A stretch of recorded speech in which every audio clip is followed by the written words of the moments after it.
everybody? It's Soren Baker here on the Digital Soapbox Network and Unique Access for the Soren Baker Show. Thank you guys very much for liking, subscribing, sharing, downloading, and making sure that we're able to come back to you guys every week with new content and great interviews. We appreciate your guys' support. And, you know, it's been a great experience so far as I continue to do these shows because I'm trying to deliver quality interviews, high quality interviews for people that I know, admire, respect, and that I've gotten to know through my work as a journalist and as an interviewer, as an author, etc. And I'm working to make sure that we can continue to do this to help keep these type of things going. And I'm really appreciative for everyone's support and enabling this to continue here on the Soren Baker Show. And our guest today is someone that I'd interviewed for Unique Access, and we had put up 2 clips of it so far, and we have some other things coming with him as well. But I'd been hit up in the comment section a few times on the Unique Access YouTube channel, people saying, oh man, you need to do a longer interview. This is very interesting, and I learned a lot. So that's why we have the guest that we have today, Mr. Tony A. Thank you for coming back. Oh, thank you for having me, man. It's a pleasure. I had a great time last time, and I was happy to be asked back. Yeah, man. Well, you've, as we discussed a little more briefly last time, we're going to get into a lot of stuff today. As I told you last time, I was always admired your work and was very glad when your partner John had reached out to me because I didn't know how to, get in touch with you or didn't know a reliable, legitimate way to find you. And as someone that had been listening to your work a little bit in the 80s, but then more later as things progressed, it was great to be able to get that. So since we have a longer form today, I'd like to get a little bit more of your history as far as really before you even got into the game, and you have your Rhodium documentary coming up soon. Correct. This year. As well. So congratulations on that. Thank you. Thank you. I'm excited. I'm excited for the fans to see it. I usually tell people that whenever I have meetings and I shop it, I always tell them, I didn't make this for you. I made this for the fans. Okay. So.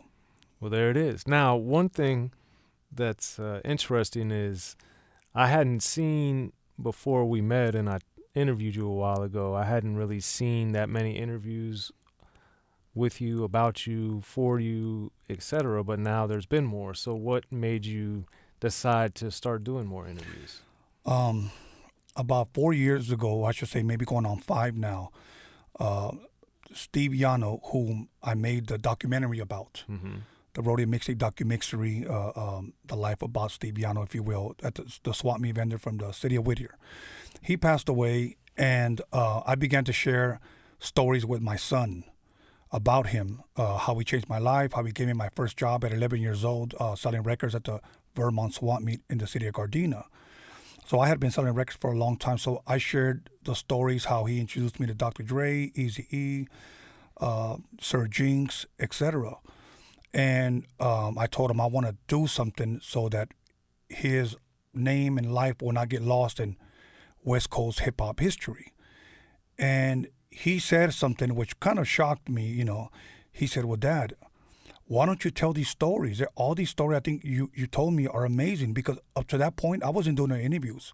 I wasn't talking to anybody. I had been out, if you will, of the nightclub limelight for years, because I broke away to raise my kids. I wanted to be a father to them.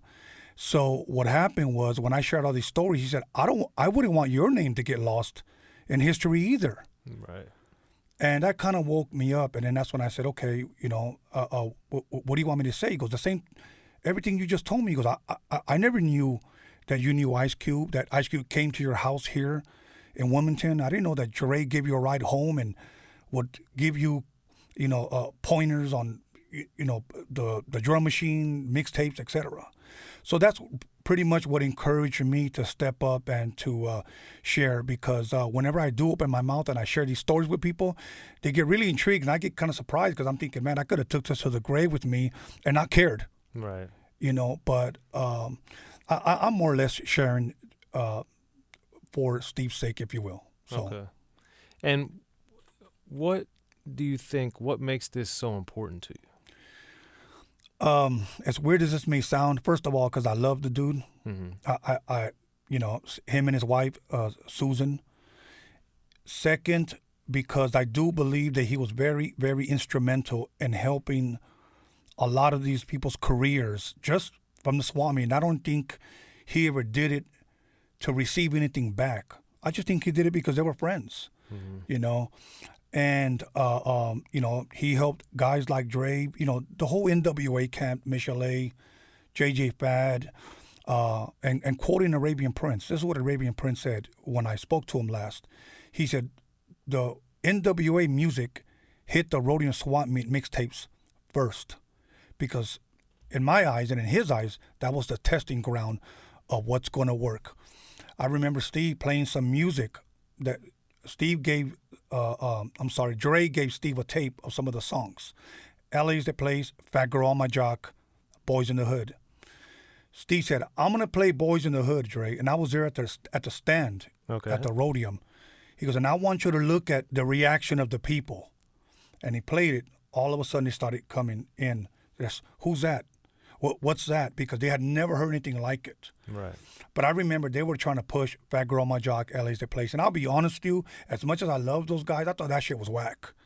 I just didn't like it, But when I heard Boys in the Hood, I knew that was going to work. So even back then, it's interesting you say all this because rap, at every stage of rap, since I would argue 79, since it made the leap onto record, there's always been this kind of what's real rap, what's commercial rap, what's sellout rap. And here we have NWA, the epitome of what is hardcore gangster, and this would have been probably, 87 that this happened? Yes, okay. Exactly. So it's 1987. Rap had only been on record for 8 years. Yes. And rap also, there had been at that point, even though it's 87, there's very few rap albums. Most rap that had been released commercially was on single at this point. You had few people at that point like Run DMC, Curtis Blow, Houdini that had multiple albums, but even like LL was only on his second album at the time. And then there obviously were others, but in general, not that much recorded music. But even at this point, we have this schism of NWA, and I know from talking to all the members other than Eazy-E about this specifically that Eazy in particular wanted to have, because of partially the success of JJ Fad, but then also because he knew the radio was a key to success, that he wanted to have these quote-unquote commercial-sounding records to kind of hedge their bets. They knew they were doing something different with the street stuff, but they also wanted to have something to push to the clubs. And then obviously, of course, Dre with World Class Wrecking Crew had success doing that. So for you, as someone that loves all types of music from talking to you, what made LA's the Place and Fat Girl whack to you? Right. I guess the reason why I say that, because in comparison to that song, I thought this was better than these two. Right. I guess maybe I should have said it in that way. Because, when you start hearing LA's the Place, I just didn't think that was cool, and I got a bad girl on my job. I just didn't think that, I couldn't see myself bumping that. Right. And I couldn't see myself even spinning that. But when I heard Boys in the Hood and I heard the cutting and scratching during the choruses, I knew that was Rhodium mixtape shit that he implemented in those songs.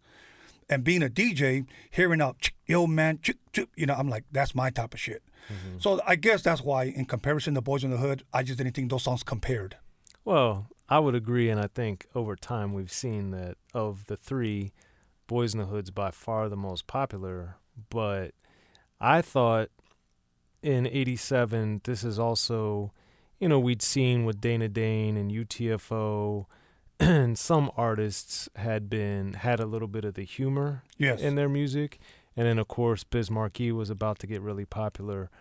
But humor still wasn't like a big thing. Right. So I thought, granted, I liked the Boys in the Hood much better because I was already preconditioned because of Schoolie D and Ice-T before them to like the super hardcore music and even Boogie Down Productions, of course, and Just Ice. But I liked the harder stuff too. But then I enjoyed Fat Girl because, like, granted, Fat Girl would have been first as far as probably commercial release, but like Pickin' Boogers by Biz Markie, like, it's a funny song. Or Go See the Doctor. Go See the Doctor by Kumo D. Like, even Freaks Come Out at Night kind of had somewhat of that element to it, even though it's not funny per se. It still was kind of showing you a different side of rap. Nightmares by Dana Dane, there was funny stuff in there. So all these records showed you, even Roxanne, they were like getting dissed by a girl. Right. So there was this element of it, and then Fat Girl was a different dimension. Right. So of the three, that's probably my second favorite. Okay. But I agree with you wholeheartedly. That's not a song I'd be like, oh man, I got to play Fat Girl. But I just thought it was funny, and then it really also, for me, helped set the stage for what Easy Does It was going to be. Right. Because it just showed Eazy-E's personality in a way that, granted, it became much more profane and violent with Easy Does It, but it's still that element of humor that Easy Does It has, probably more than any other project on Ruthless. It really, to me, kind of got its early stages on Fat Girl. Okay. But now let me mention something that people never talk about when it pertains to NWA, Eazy-E, etc. And one of my favorite damn songs was Give Me Something to Dance To. Right. Nobody talks about that, or really Panic Zone. They don't really associate them the with Arabian Prince songs. Yes. Right. You know, I mean, those are some of my, I used to play those in the club. I love those songs. But whenever I've said that, I thought those songs were whack because, and I know what they mean. It isn't so much that they were sorry songs. It was just in comparison to like Easy Does It, etc. So. And that's something that I thought was interesting. And I talked about this with DJ Yella one time, and I put it in my book, The History of Gangster Rap. It's just that because of Supersonic, because of World Class Wrecking Crew, that Easy wanted those songs, according to Yella, and even Ice Cube, they both told me similar things. That Easy wanted this kind of in case the gangster stuff didn't work, that they could still try to get it on the radio. But Yella also told me that it was like one door was closing, and those songs were kind of the last of that era for everyone in the group. I agree. Yella and Dre in particular. And Ice Cube told me with Something to Dance To that he decided and told them he wasn't going to be on the song because he didn't like it. So, or he goes, that's why I wasn't on it, because it wasn't what I was interested in or what I was about. So it's just interesting that even in 1987, we have this intergroup kind of rift, per se, of NWA and what their direction and what they were going to be, which is crazy because, like you said, a lot of people kind of overlook Panic Zone, even LA is the place, and Something to Dance To, but they're NWA songs. Yeah. As a matter of fact, when Dre started teaching me how to use the SP1200, he first he taught me how to sample. Then he actually started doing a beat, but it was one of those electro funk beats. Okay. And he started. It was just amazing watching him on the drum machine, and the hi, and then boom, boom, boom, boom, boom, boom, boom, with the hi. I was like, to me, that's Dr. Dre. World class wrecking crew. Now, had you seen anyone make a beat like that before in person? You know what? Only on a documentary, Breaking and Entering, early 80s, with the Glove and Chris the Glove Taylor? Yes, sir. And I was on Saudi Arabian, Egyptian Lover. Okay. When they had the 808 and you had seen that before you sat down with Dre? Yes, I had seen that. Yeah, because they were using the 808, and I remember going to the studio, seeing the 808, seeing the SP1200, and that's pretty much all they had there, on turntables and a mixer. But yeah, that's the first time in person that I've actually seen somebody do an electro funk beat, if you will. Okay. And then what, Now, since then, of course, I'm sure you've seen dozens of people make beats or in the studio or what have you. What made what Dre was doing so remarkable to where it's still the best you'd ever seen? Many things. Like, I'll give you an example. He did the NWA, the Eazy-E, the Above the Law, the Michelet, the D.O.C., and was still doing stuff for Bobby Jimmy, you know. And to see him do all of that work, and all of it worked, all of it. I mean, I just thought that within itself was just freaking remarkable. And just little things like one day he had one floppy disk. So I just asked him, do you have like a library, like where you keep your stuff? You know, I'm thinking he's going to pull out a little thing and these are all my 808s, these are all my... He said, no, I just have one. And I said, well, what do you mean, like one? And he goes, well, I just have this one. And he pulled it out of his back pocket. And he goes, this is the one I use for JJ Fad and Michelle. He goes, I just erase and start over again. Wow. So I said, wait a minute. Because, you know, I have like I had a little box, TDK, little floppy disk. I go, I have these, you know. And he goes, oh, yeah, no, I just use one.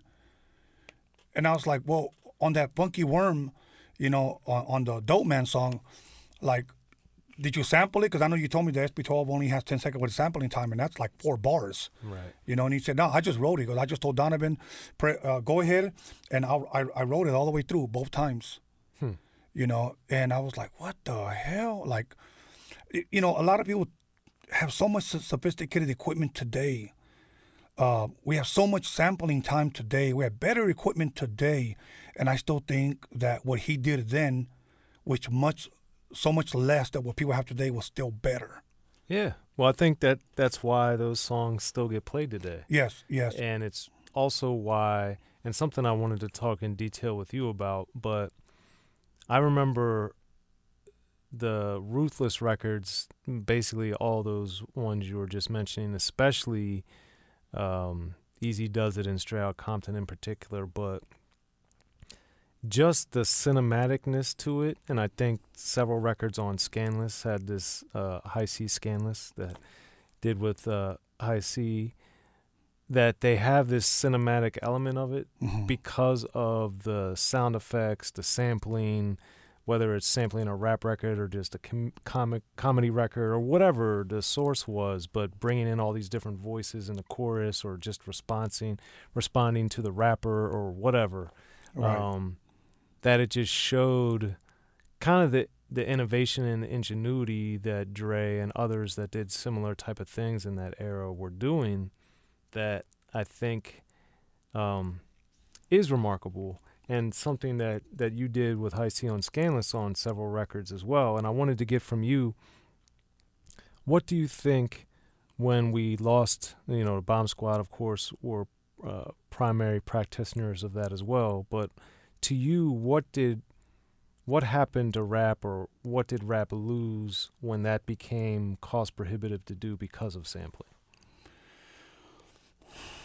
You know, there was a time, I want to say early 90s, where the talk was, every time we did an interview, how do you feel about rap transitioning to, you know, live instruments? And it had always been live instruments. There's always been live instruments, so I didn't get it. Like, I will tell you that when I saw it truly change for me was when Quik did his second album.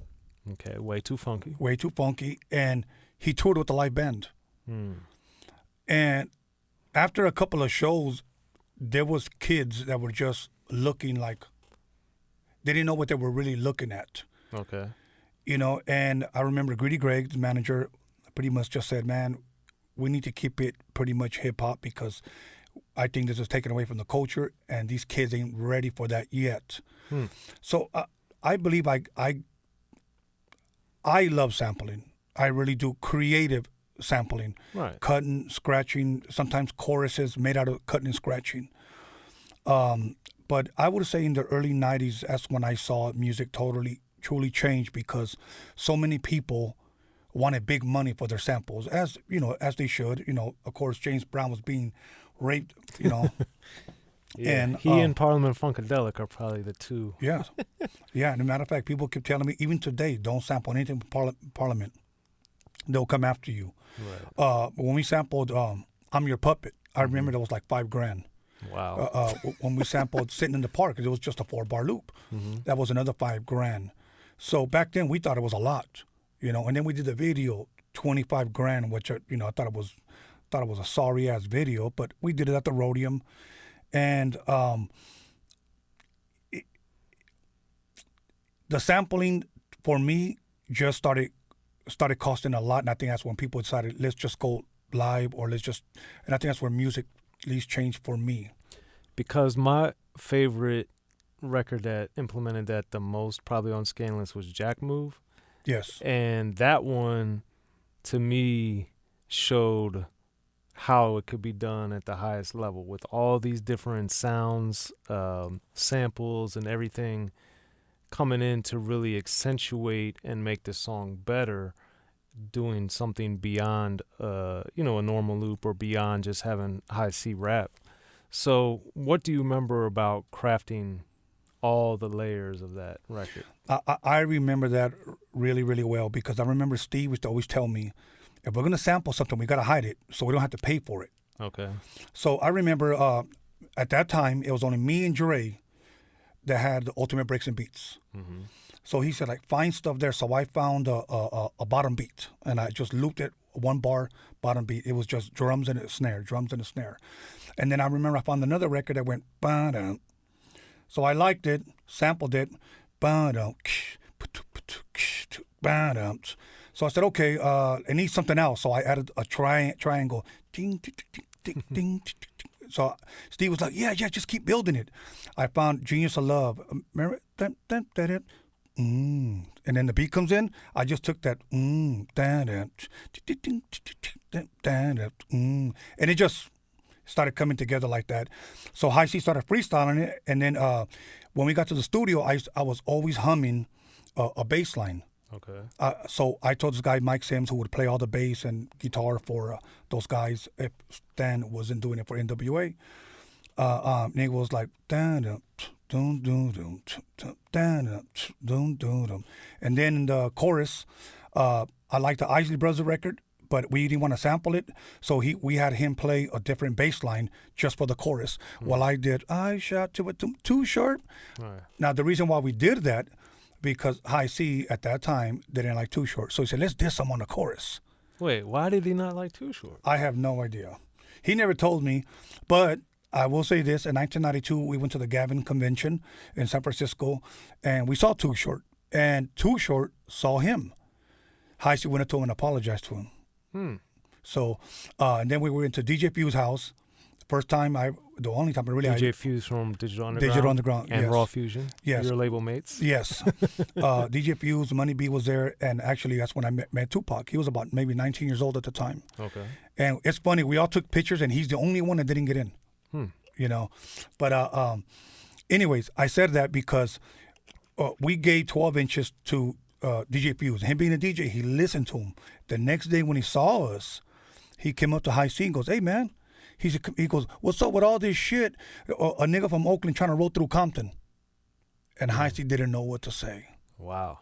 Because that song says that. Right. But he was talking about Too Short. He just said, I don't like the way he raps. I think he is sorry. I like Too Short, but... Too Short's one of the best rappers ever, in my opinion. I liked him, but he didn't at that time. So I thought the shit was dope, but I thought I'd make a good diss, so might as well. That's crazy. Yeah, so if you go back, it says, I shot Too Short. Yeah. Well, shoot me, motherfucker, from Richard Pryor. And I'm surprised that people never came back and got us for all those little snippets. But I think back then you had to have sample something for so long before they can charge you. Yeah, I think it's kind of similar to what the fair use is. Yeah, right. Now. Although I think there are notable exceptions to that, but I think in general, people leave it alone. But anyway, I just always thought it was interesting because that song really reminded me of the way that the songs were constructed on Easy Does It or Straight Outta Compton or It Takes a Nation of Millions to Hold Us Back, where you had all these different sounds and effects and layers and just so much going on. I'm tripping that you even know the song. Yeah, well, That's one of my favorites. And then toward the front of the album, back to the humor, was to Leave My Curl Alone. And Raw Fusion also, on Live from the Stylytron, they had a couple songs about Jerry curls too, which I thought, that's one of my favorite albums that but very few people know about Live from the Stylytron. That album is phenomenal in so many ways. But I always thought it was funny because we had on Scanless, Leave My Curl Alone, and then Live from the Stylytron, they had I Go No Drip, and then Poison Clan also had a song called Jerry Curl. Yeah. Where they had astonishingly sampled the Beatles and Hollywood Shuffle, which I thought was shocking that they used the best music group of all time and my favorite movie of all time on one song. I thought that was crazy. On Leave My Curls Alone, do you know, because that song had 2 choruses, do you know where those choruses came from? We actually stole the melodies. Okay, we'll break it down. The first one, all the girls, they just love me, but my curls greasy. High C got that. He got that from However Do You Want It? The En Vogue? The Soul to Soul. Soul to Soul. Soul to Soul. So he just flipped the words, and then the Leave My Curls, that part was from a song that Roger produced. The group was called New Horizons, and it was called Leave My Thing Alone. Okay. So I just said, have it 2 hooks. He said, I told him, you say yours in the beginning and at the end, and then say mine in the middle. So he said, all right. And I remember I was spending the night at the studio, and how I came up with that song. Since he had that chorus, we had no beat yet. I just went back to the original beat. So I took it from Graham Central Station, and I just looped it. And I just took the bass line from the group Daz, Brick, I should say. Brick. And little by little, I just started sampling, started putting it together, and I came up with it overnight. I added the shakers.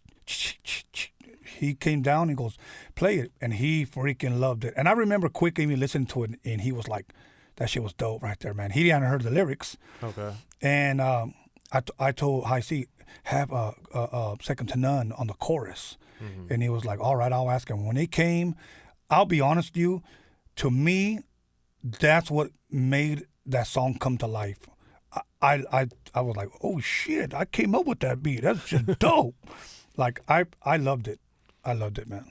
Yeah, I think one of the many things that's great about Scanless is it sounds like it was fun making the record. It truly was, because half of our album was produced at Audio Achievements, but Donovan was charging us $75 an hour. The Dirt Bike? Yeah, and it was a 10-hour minimum. Okay. So, and that was really cutting into our budget. So what Steve did, Steve had in Whittier, he owned a house where he was to rent, kicked those people out, and we turned that into a studio, and that's where we finished at least another portion of the album. Okay. It was just a living room. We had the mic, everything. Second to None came, Quik came. We had a guy named, may rest in peace, Brian Beastly Foxworthy. Okay. He did a lot of stuff with Beastie Boys. He passed away already. He was our engineer. And then when Steve had enough money, then he bought a Scanless studio, and then we finished the rest of the album there. That's pretty much where I spent the night, took a shower in the restrooms, and because we had a deadline, eating top ramen, every day, and drinking 40s, trying to finish with the record. So why do you think that, did they ever talk about, or why High C was like, I'm going to write about a Jerry curl? Like, why was that something that Steve, I believe, gave him that idea because it's funny. High C used to get mad that Steve would always be mad that he would always wet up his van car seats. He was like, man, you always live in this shit, dude. That's the way Steve used to talk. Okay. What the fuck? and he used to get mad. He was like, I don't know why you fucking tripping. You shouldn't have even picked me up. But because he had this long ass Jerry curl. I mean, not only was his shit all greasy, but to see everywhere we went, right? It was like Coming to America. Coming to America, exactly like that. So, so he was like, you need to write some shit about your Jerry curl, man. Good enough. And he said that like seriously. Right. So when he heard that chorus, all the girls, they just love me, but my Jerry curl is greasy. Steve right away, I think that shit sounds dope. dope. It was weird. Like when we listen to a beat, like I can clap my hands and go with the beat. Steve would be all off beat. The beat would go like this, and he'd be like all off, being like, how do you hear music, bro? Right. But he was like, play that shit again, Tony. Rap to that shit. I see Crawford, and he would rap to it. I think that shit is dope. And we said, fuck it, then let's try it. And we did it. We played it for Hollywood Records, and actually we played it over the phone, and they loved it. They loved it. It was weird because we would have like phone conversations with Dre's lawyer, Peter Paterno. He was president of Hollywood. And Michael Eisner would be there with him. Right. And they would be talking to us. And I'll be honest with you, I feel embarrassed even saying this now. I don't know who in the hell Michael Eisner was. Okay. I remember Peter said, like, I got Michael here. And I go, who's Michael? Michael Eisner. Who in the hell is that? I didn't know. And he goes, let's just say that I'm the guy that writes the checks. All right, whatever, dude. Anyway, let me go ahead and play this song. So now I'll play it, and then they would be happy. I like that. Yeah, we like that. So, and then meeting Michael Eisner in the elevator one day, we're going up, and then I look at him, and he keeps staring at me, and I told him, I said, this fool keeps staring at me right here. And he said, do you know who I am? I said, nah. And he goes, oh, Michael. And I was like, what's up? You work here? And he, I didn't know. And then he's the one that sat us down and went over the lyrics with us that he was reading a porn. So how did you end up being okay with redoing the lyrics? Because as we talked about in one of our previous interviews, he offered you a nice amount of money to redo some of the stuff. Yes. So what made you guys comfortable with doing that instead of being like, man, forget you, this is us? At first, we didn't agree. I'll be honest with you, our attitude when Steve told us that, we said, no, fuck them. That's just the way we are. We're not going to do it. Period. We're not going to do it. Mm-hmm. Then they said, well, they want to meet with you guys. All right. And I'll be honest with you. I went in there like, I ain't doing shit. The album's done. It's done. That's the way we want it. And then he said, I'll give you guys $80,000 at any trip you guys wanted in the world. And we said, okay. Oh, and this is when High C wanted to go to Oakland? He wanted to go to Oakland. His trip anywhere in the world. Anywhere in the world. I want to go to Oakland. Yeah, to me, too short. Yeah, probably, yeah. It's weird. He was like, yeah, man, I want to go there because, I got people down there. And I was like, all right. And I was thinking like Australia, or Africa, Egypt, somewhere where I think I would never go back, Right. Once in a lifetime. So that they just came up with, we're going to take you guys to Hawaii for 10 days, all expenses paid, and, it was cool, though. That's a little better than Oakland. Yeah. I'm sure you did that on your promo run anyway. That was actually the first, one of the first places we performed was in Oakland. And, we got good reception. A lot of good people came out and showed us love, especially AMG went with us. And it was funny. People didn't want to hear Bitch Better Have My Money in the beginning. They wanted to hear The Booty Up. So. Interesting. I think my favorite song on that record, or at least of the less prominent ones, is probably Vertical Joyride. Mm-hmm. That song to me is just crazy. It's funny because last year, we were talking to him, and I wanted to do something different, something old, but make it new. Mm-hmm. For an example, let's just say we take a song, since this was all our camp. I wanted to take a song that we never did a video for, like for High C. Okay? Let's just say we had a song called Punk Shit, where I did a lot of cutting and scratching. I said, why don't we just do one verse and a chorus for that song? Okay. I told High C, let's shoot a video for that song. Then we do Vertical Joyride for AMG, a verse and a chorus, and then we'll integrate it. We'll put it somewhere. We'll put an insert in the video, and maybe that would help you guys get some shows or whatever. And we actually started it, but we never finished it. Why not? We wanted to just bring it back out, and AMG was with it. He was like, I don't give a shit. Let's do it. I ain't doing nothing. So, So why not bring it back? I want to, but you know what? I'll be honest with you. When I talk to High C, he's always like, well, I'm always on the road with Quik. I don't know if I have time. So I'm like, dude, I'm not going to beg you to help you, Right. So that's why it got stuck in. AMG ended up moving to Arizona, so I'm not going to go over there to film it. Right. But I already had the whole concepts written up, and I do think people would have liked it, and I do think promoters would have rehired these guys for those songs, because now they have visuals of some of their favorite songs that we didn't have a budget for back then. Right. Yeah, now it's a lot easier to make a video. Yes. Well, I think it's still possible. So you're mentioning, all these great artists and great songs and great projects. So speaking specifically with Quik, High C, AMG, Second to None in particular, if we want to put Penthouse Players Click in, we can. In your opinion, as somebody that was there, somebody that helped create some of this music and that toured, did all these things, Quik obviously went platinum and gold, and AMG went gold. Why do you think the momentum didn't sustain to where we saw some of these other movements in rap with affiliations or different things? Why do you think it didn't get bigger? That's a tough one. And I'll tell you. Let me start off with me and High C. Okay. Because these were some of the. It's similar to what happened to Second to None, AMG, Quik. On the second album, High C went out and bought his own equipment. As he should. He had the money, and he moved to North Hollywood. Started hanging around more with people in the music business than in the hood. I still live in the same house, my same hood. Till today? Yeah, till today. Yeah. Wow. And I never lost my ear to the street. I started noticing that, I believe, at least in my opinion, him moving out of Inglewood and moving into like North Hollywood, music for him was changing, and we weren't really on the same track anymore. Okay.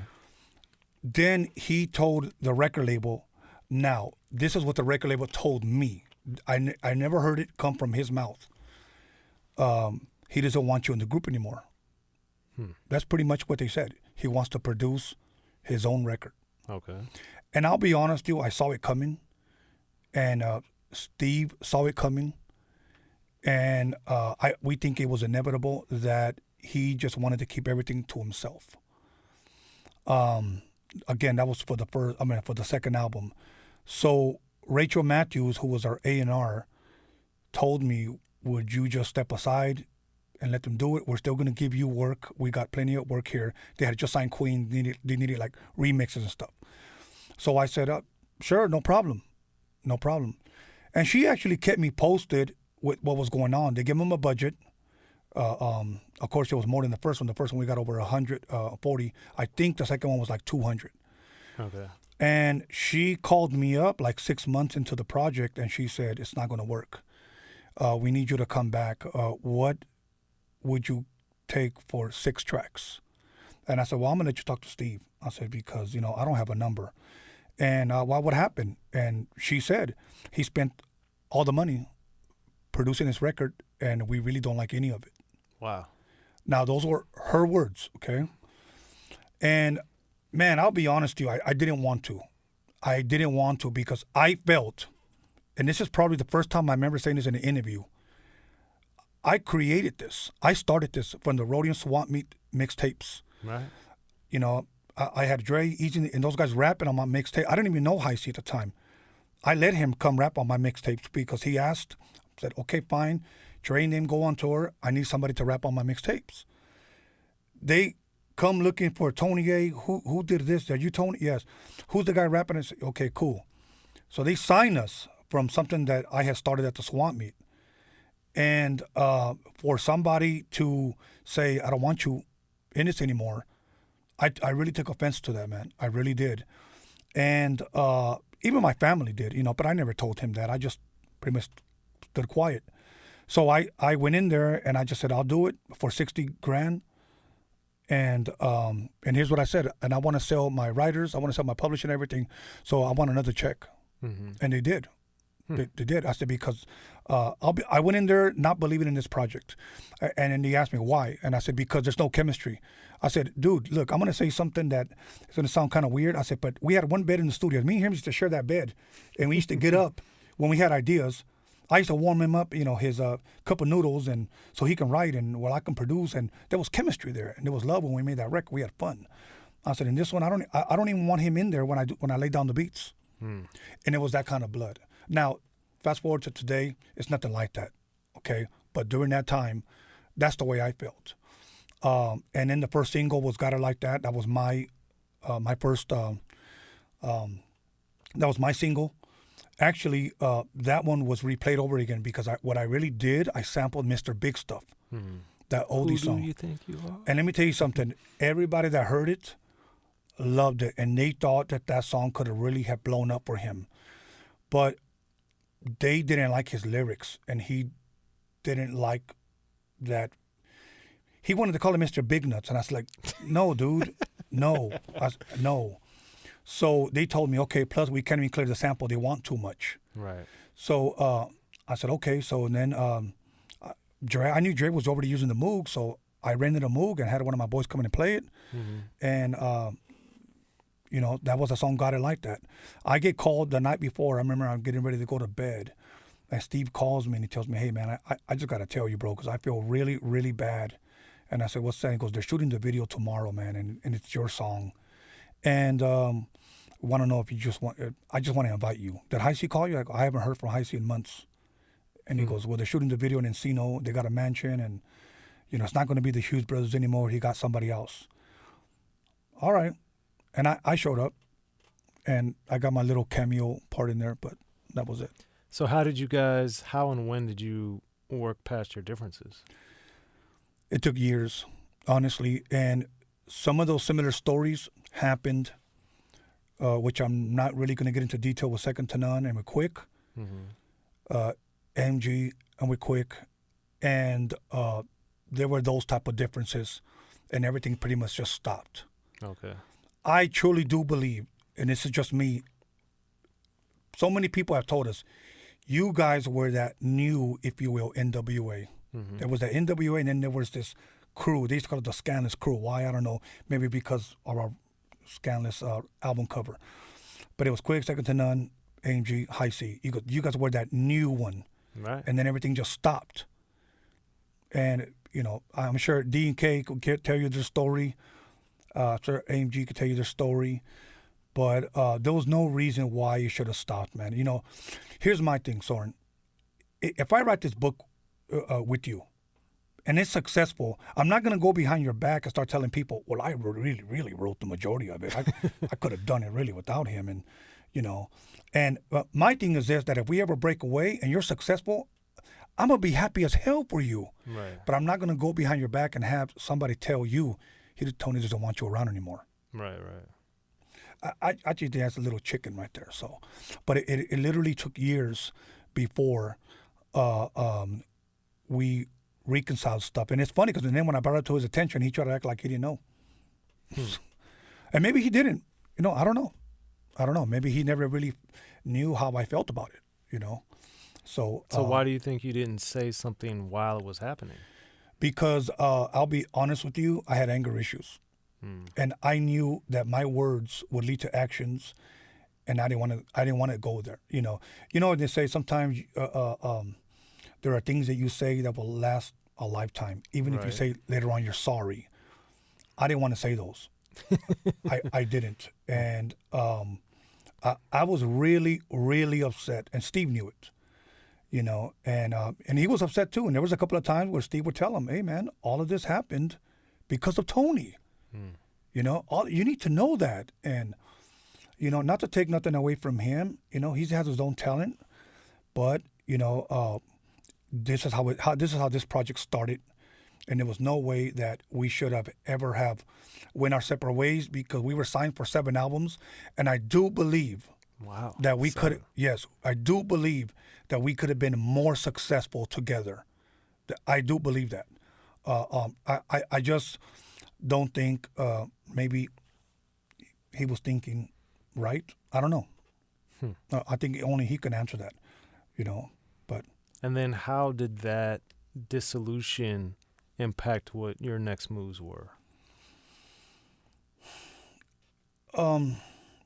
I tried working with different rappers.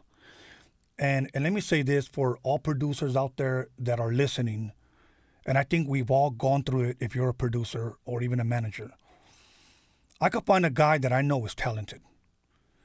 I could find him like living, in a 1-bedroom studio, or whatnot. And, eating, top ramen and Spam with sugar water.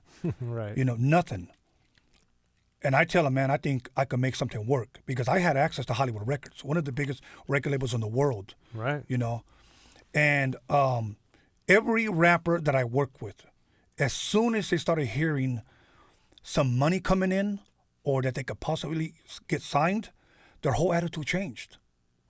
Every single one of them. There's not one that I could sit here and say, no, he was always cool, he always stayed. No. Then they would meet a guy, let's just say, hey, man, you know what, Tony's cool, whatever, but you're the man. You're the man. I think I can get you signed over here. And I had already invested money. Hollywood had already given me demo budgets to invest in these guys. And then they would just leave. And then, I get stuck now with demos. Now I have to go back to the record label and say, well, here are the beats, but so-and-so talk to them about going to Thump Records. Right. So, believe me, after the second album with High C, it really taught me a lot that I cannot trust. I cannot trust anybody. I'll be honest with you. I cannot. Even promoters today. I'm going to book you. Then you can give me in contact with so-and-so. Yeah, I'll give you his number here. Get in contact with them. They never call me back. They'll hire their artist, Or even artists today, hey, man, I want you to come DJ for me. Well, this is what I want. No problem. Okay, I'll get you some shows. I get them 4 or 5 big shows. They go ahead and do them. They never call me. Because greed sets in, and then they start thinking, man, I can give him his $600-$700. Oh, shit, I can just keep it all. Right. So is it worth it? No. Because to me, not all money is good money. I would rather keep that team together and keep moving forward. Right. And I think it's one of my biggest regrets that maybe I should have talked to him and said, dude, we need to stick together. Right. But I didn't. So now when people tell me, hey, man, let's work together. Nope. I'm not doing that. Let's make a compilation. Nope. I won't do it. So, I'll tell you one thing that I did used to do because Greedy Greg for a moment, DJ Quiks manager, used to get for me. He used to tell me, he goes, man, I really like the way you put those mixtapes. I want a little mix for Moke and Steph, one of his groups. Right. I want you to do stuff for Domino and BG Knockout and Dragster and some other groups that I don't quite remember. So I used to do their show dats back in the day when we used to play off a DAT machine. Right. I used to do their show tapes, and that's what I was making money for a while. And every once in a while, I would go DJ for somebody or whatnot. But I do think that that's what made me part of it, step away from the music, and it was kind of easy, to step away from it. But Well, how did you voluntarily, even though you had your reasons, but you voluntarily stepped away from something that was like the biggest, most important thing, it seems like, in your life? You're right. Because there came a time where I didn't love music anymore. Wow. I didn't want nothing to do with it anymore. I always felt like, okay, I know how this story ends. Right. And it really, I didn't even want to turn my turntable. I mean, I was like, my turntables was like pretty much my religion. I get, people build an altar and they pray to it. To me, I would get up in my underwear, turn on my Technique 1200s, drop the needles, and every morning for at least 4 or 5, 6 hours. I'll be honest. My mom used to walk in there, hey, aren't you going to eat? And I'm like, well, hold on. I was still in my butt huggers, But I loved it. And then I would hear a little check, check, tap. Oh, shit, that's going to be on my new mixtape. Check, tap, pick up. And that's how I used to. And I always had a photographic memory, so I never used to write things down or put records aside. I already knew. But when that happened with that second album, I didn't turn on my turntables for years. I didn't care anymore. I put all my stuff away like in the storage, and I didn't care. I just wanted to live a normal life. Hollywood Records would call me, hey, we need you to do this, we need you to do that. And they were paying me, but I didn't care about it anymore, And then I would hear him, doing shows, going on tour and doing videos and doing all that. And it was a point in my life where I actually felt like left out. I actually felt like, man, I started this, And, but like I said, that was then. You know, I'm 51 years old now. I was in my early 20s then. And the best times of my life was pretty much raising my kids and teaching them, you know, later on when they got older, what I did. You know, it still trips my son out. My son is 28 years old, and I still can't believe that I was in a room with Dr. Dre and Cube, and those guys would come over and walk through my living room when my mother's cooking Mexican food, watching her TV, you know, soap operas, you know. But I remember, I don't know if I shared with you the story the last time when Ice Cube came to my house, and my brother, he was like tall, 6'4" guy. And I had I have 5 older brothers. 2 of them had afros, okay? And it's funny because even my black friends used to come over like, hey, man, is your brother black? And I was like, no, he's pretty much Mexican, you know? So one time Cube went through my living room, and my nephews wanted his autograph. My thing was, I didn't see them like that, so I was never going to say, let me get your autograph. What year was this approximately? I want to say 89 because he had left. He had just left NWA, yeah. Okay. And again, I was supposed to be his DJ, you know. Came over and took my Ultimate Breaks and Beats. So we get in his, I don't want to call it a samurai, but it was something that looked like a samurai. Suzuki Samurai. Yeah. It looked something like that, but it was like the newer ones. Easy had just bought it for him. So he comes over, and my brother comes outside, goes, hey, man. And Cube looks at him like terrified, and he goes, are you Ice Cube, the rapper? And he was like, I remember he goes, yeah. And he goes, hey, man, my kids want your autograph, man. I go, oh, okay. And he came, and my nephew turned around and just signed their back, like, on the shirt. Oh, wow. You know, same thing with Eazy-E. My little sister, Rebecca, she saw Eazy-E. She liked Boys in the Hood. And, you know, it's funny because the way you see Eazy dressed with the black jacket, the Compton hat, the jeans, that's how he looked pretty much every day. Right. You know? So my sister saw him, and she was like, oh, my God, I love him. And I said, well, be quiet. He's going to come rap on one of my mixtapes. So he came in and rapped. I think that was the recap, the mixtape recap. Okay. When he walks out, she goes like, hey, can I have your name? And he was like, sure. So, and then she signs it. She takes it to school. He's the nicest guy ever. But I can't say that about Eazy and Dre. They were always really good with me. Humble guys for me. Of course, they talked a lot of shit, but they were always drinking in the studio, but always cool with me. They never switched up on me. Well, that's good, man. Yeah. And now with the Rhodium mixtape documentary that you got, I know you have Arabian Prince, and you have a lot of other people from back in the day. And what have you learned since you did step away from stuff? What did you learn either about yourself or about that era that kind of you had to reflect upon or surprised you working on the documentary? You know, first of all, I can actually say that even though it took a long time for me to get that love for music going again, I would say doing this documentary, it was so much fun. I even told my boy John Elkins, I said, man, it's better than making an album. Like, this is much better. The cutting and the scratching is all within the editing and the you know, what we would call splicing, you know, back in the day. You know, it's the same thing. I said, now people are going to be able to see a mixtape, you know. I just said, because I used to always say, you know, music to me is 3-dimensional. You know, you hear it, you feel it, and now you're going to see it.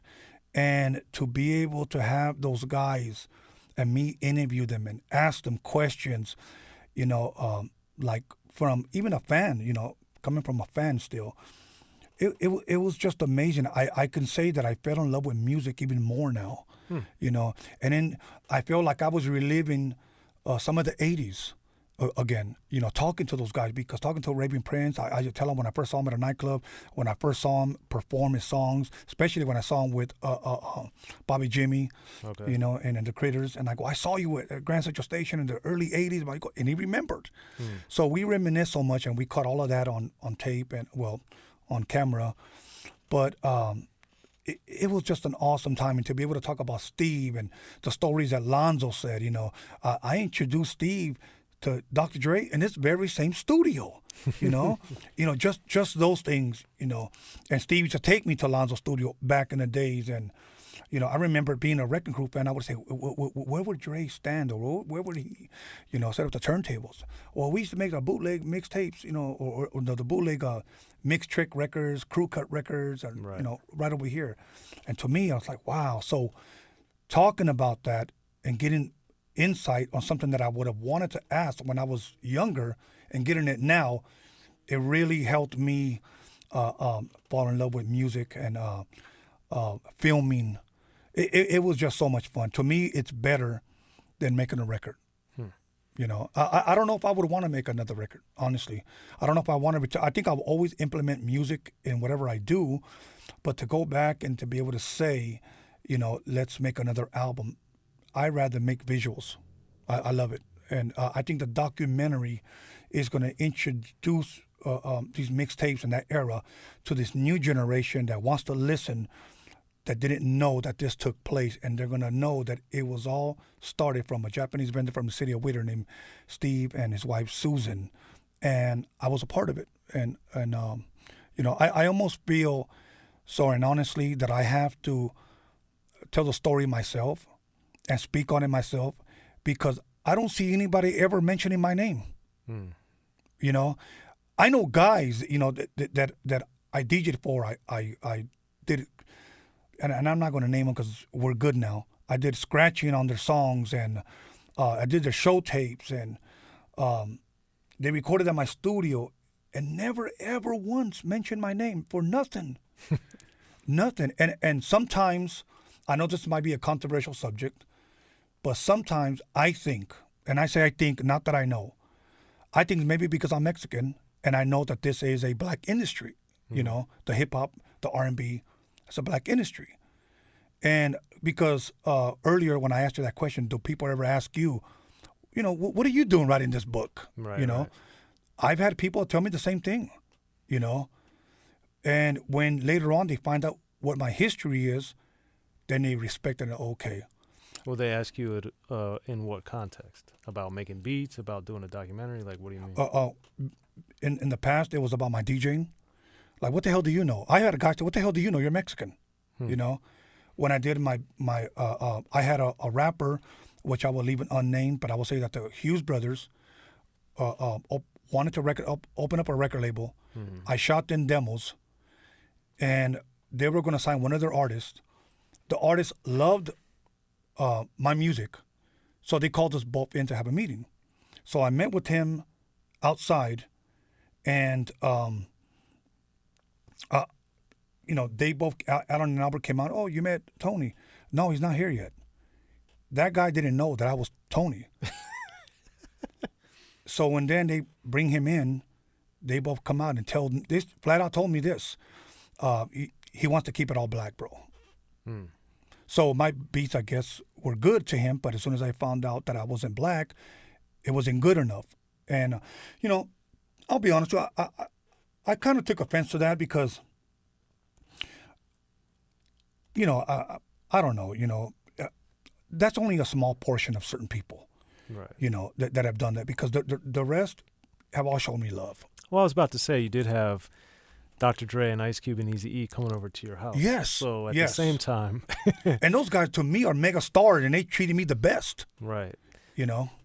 And that's something that I think is interesting, that it seems as though Eazy-E understood early on to embrace Mexicans in particular, because on Dope Man and a lot of the records, there's that element of the records. Rendezvous too. I mean, it was inclusionary in a lot of ways, and obviously on the records where they would have like the white voices, so they would always have you know, people coming in. And what did so none of those guys ever made an issue of anything? They just were like, yo, you're dope, come on. That's it. That's all it was. Right. That's all it was.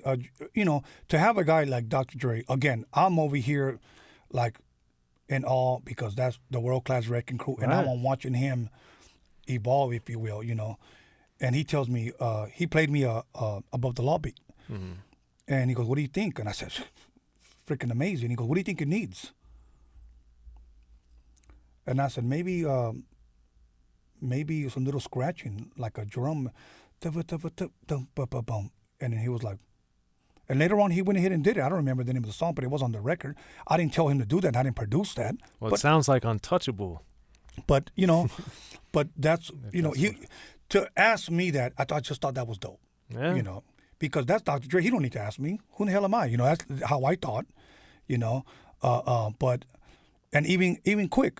You know, see, I've been so blessed and fortunate to have guys to be in the studio with guys like Dre, to be in the studio with guys like Quik, and have them both at my house. You know, right. And have them both teach me and share with me things. There ain't too many other people that can say that. Right. And you know, man, I guess I'm just speechless, and I'm thankful for that. You know, but again, you do have some of those idiots that have said that, you know, why are you doing it, or, you know, what do you know about DJing and scratching, and what do you know? So, speaking on your mixtapes and Rhodium in particular, did you, when people at the swap meet, when they actually realized that was you, did you notice they cared? Did you notice they were impressed you were Mexican? Did they notice they were like, oh man, I'm not gonna buy that? Like what? You know, it's kind of weird. It's kind of weird because I met one guy, and he was a brother. He was a black guy, and he was always buying my mixtapes. So I came one day and I told Steve, hey man, so tomorrow, right? That was a Sunday, and we would usually get together on Mondays and Tuesdays. Okay. He goes, tomorrow, right? And he goes, yeah. And he gave me his bag because I would call him the night before. I need these records. I have ideas. So to give me a bag with all these records. So this one guy was always there at the stand, leaning up against the records. And then he finally looked over there. He goes, all right then, Tone. That's what he said. Okay. I leave. And the next day, Steve goes, did you see that big old fat black guy with the Jerry curl? And I was like, yeah. He goes, he asked me who you were. And he goes, I thought he might have already known. And I told him, well, that's Tony. He goes, Tony, the guy that did the mixtapes? And he goes, yeah. And he goes, I didn't know he was Mexican. And he goes, yeah, why? And he goes, nah, man, I didn't know. A Mexican was doing that shit. And here I was buying them. And he was like, well, what's wrong with them? He goes, I don't know. I thought he was a brother. So I don't know what that meant, you know, but that was one instance. But I will say that a lot of Mexican people, a lot of Latinos in general, when I say Latinos, Guatemalans, Salvadorans, or whatever, when they knew that I was Chicano and Latino, they gave it up to me. They really, really did. And that was something odd and I thought very different, because whenever I was be setting up the turntables, like we would be in Visalia, Sacramento, Albuquerque, Arizona, and Quik, High C, and we're all getting ready to go on. I'm over there plugging the turntables. I would have people in the crowd, hey, man, hey. And I was like, what's up? Are you Mexican? And I was like, yeah. Oh, hell yeah. It was almost like they were proud to see one of them or one of us up on stage. Right. And to me, I thought that was really dope. I mean, one guy tells me on a radio show, he tells me, man, you know, you're the only probably black and Mexican people I've ever seen on an album cover. And I never thought about that. And I was like, wow. That's true, probably. I don't know. You know. Interesting. Yeah. So, but yeah, I thought that was pretty dope, man. I had a great time doing that record, man. So. I see. Yeah, that's it's a very interesting thing, because there's been obviously a lot of great Hispanic artists in rap since the 70s, and that continues today, of course. But you know, I think I was glad, as someone that tries to embrace everything, that Cypress Hill in particular was embraced, A, for pushing it, and then B, that they were able to sustain it and they didn't, you know, run from it. Right. And they really obviously got super duper multi-platinum successful, but they had singles Latin Lingo, and they did a Spanish album, and they did all these things to where they were really embracing and promoting their heritage, and also not losing any momentum because of it, which I always thought was amazing, and I always thought was great. Yes. You know, I was a big fan of Cypress Hill, and Cypress Hill almost got signed to Hollywood Records, but they passed on them. I didn't get it, but I remember I had their demo, and actually they gave it to Steve, and Steve would, you know, give me whatever he would get. And he said, can you believe they passed on these guys? And I was like, I thought this shit was unbelievable, because I saw Cypress Hill. They were one of those groups that I believe changed the music. Absolutely. They changed the music. And there's very few records like that. I thought The Chronic changed music. And those are just unbelievable records. So I had like mad respect for Cypress Hill. But I will say this, and I will include Mellow Man Ace being a part of that. Whatever differences they had, I don't know. I don't want to be involved. I got love for Be Real and Send. I did songs with Be Real. We were trying to get them on our first album, actually. But I remember, I don't know if you knew a guy named Casualty. He used to be Hollywood Records. I know of him. Yeah, him. He was trying to get them, but Muggs had told him that they're not trying to do any special like appearances or guests on anybody's records at that time. But we were trying to get them on one song because we had their demo. We love their stuff. Yeah. You know. But I'll tell you what. I did shows with them. You know, we opened up for them. I don't know why they put us on the same bill, but we did shows with them, and their shows were amazing to me, man, because I got to see and be on stage, Be Real and Send and Muggs rock just mics and turntables. Right. Mics and the crowd going insane to their shit. Yeah. You know, and I remember I was in Florida and Send Dog sitting down in some corner and he goes, Tony A. And I was like, what's up, man? He goes, hey, you think you could buy me a Corona? And I was like, sure. So I bought him a beer. And that was our first biggest paid show. We had gotten 5 Gs. Me and High C, we had split it. And so Send Dog tells me, and he's all in the dark, and he's loaded, and he tells me, yeah, we just went gold. And I said, damn, did that bother you or something or what, you know? And he was like, no. He said, but we still ain't getting paid. They were on a promotional tour. Right, because their records took off that fast. Yeah, and he was, you know, that they're at a gold record, but they weren't getting really paid. Like, and I was like, if you ain't gold, you should be buying me a beer, you know? But no, they didn't. But it took a while, you know, and now they're reaping, I mean, everything that they sold. So they're reaping all the benefits. And I wish those guys the best, you know, especially that they got their star, well-deserved. Absolutely. Again, I believe that Mellow Man Ace, and I just a shout out because I do believe that he deserves his credit, first Latino rapper to ever go gold. Yeah, and he'll be on Unique Access soon. I did a big story in the LA Times in '98 where I focused on Big Pun because he was coming out. But then I also interviewed Ace and talked to him. And I mentioned, of course, Frost, Kid Frost at the time, but Frost and Cypress Hill. But Mellow Man Ace, you know, I've been talking to him the last couple of weeks, so he'll be up on here soon. Dope. I'm excited about that because I've always, you know, obviously he's with Send Dog, got the affiliation with Cypress directly by blood, but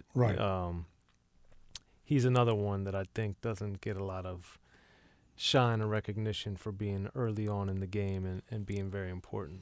Now, I will say this. You did maybe a good question to ask him. I do have on that all his instrumentals, and he didn't even know I even had them because I was doing a record for him from '96 to end of '98. Okay. That never came out. And we did a song with Tina Marie. We did a song with Be Real and with Sin, which I'm going to push on my Road and Radio. He's actually the first guy that I'm going to interview. And we're going to play an album that he did with a guy named Whitey. You should ask him about that guy. Okay. Whitey produced his record, and it was called Black Havana. Okay. And if you listen to it, it's got some of his ad-libs on there. You would think that it's Be Real. And I asked him about that, and he said, well, you know, who took my style and ran with it? And I'm going to leave that at that. But if you listen to those beats and you listen to some of those ad-libs, you can say this could have took off back then. And I'm going to play some of those when we have, you know, our interview together. Well, there it is. Yeah. All right. Well, Tony A is here again. Thank you again for coming through to the Digital Soapbox Network for the Soren Baker Show. Also on Unique Access. We really appreciate it, man. And how can people get in touch with you that want to? Well, first of all, I want to say thank you, Soren, for inviting me back. It's truly an honor and a pleasure to be able to sit here and chop it up with you. Yes. It truly means a lot to me. But people can get a hold of me, I would say, at the website, documixery.com, or you can reach me on Instagram, Tony _A_DA_Wizard, Tony A the Wizard, but on Tony A the Wizard Instagram, on my bio, you can click on there, take it to my website, and from my website you can reach me at all platforms, Facebook, YouTube, etc. And we will be dropping the documentary this year I'm not going to give you a possible date, but I'll give you a possible month, which would be November, and it won't be nothing later than that. But I always tell people this, that you will not be disappointed when you see it. It's nearly a 3-hour documentary full of information, and if you want to learn more about West Coast hip-hop history, you're going to have to watch the Rodeo Mixtape documentary in memory of Steve Yano. Well, there it is, y'all. I'm Soren Baker here on the Soren Baker Show. Thank you for watching, listening, supporting, sharing, downloading, etc. on Digital Soapbox Network and on Unique Access, and we'll catch you guys next week. We appreciate it. In the beginning, hip-hop was ruled by the East Coast. Then the West Coast rose to prominence, thanks to gangster rap. Straight out of Compton, crazy motherfucker named Ice Cube. Hip-hop changed the world. Gangster rap changed the narrative. I'm representing for the gangsters all across the world. And then changed the world again. Cause I'll come and take your life away. The history of gangster rap features unheard stories, unseen photos and documents, all with exclusive interviews from the founders and players who shaped gangster rap. I think a real gangster rapper has to scare you a little bit. The history of gangster rap written by veteran rap journalist Soren Baker. In stores now. Yo, what up? This is DJ Quiks. Be sure to pick up my homeboy Soren Baker's book, The History of Gangster Rap, if you really want to know what we do.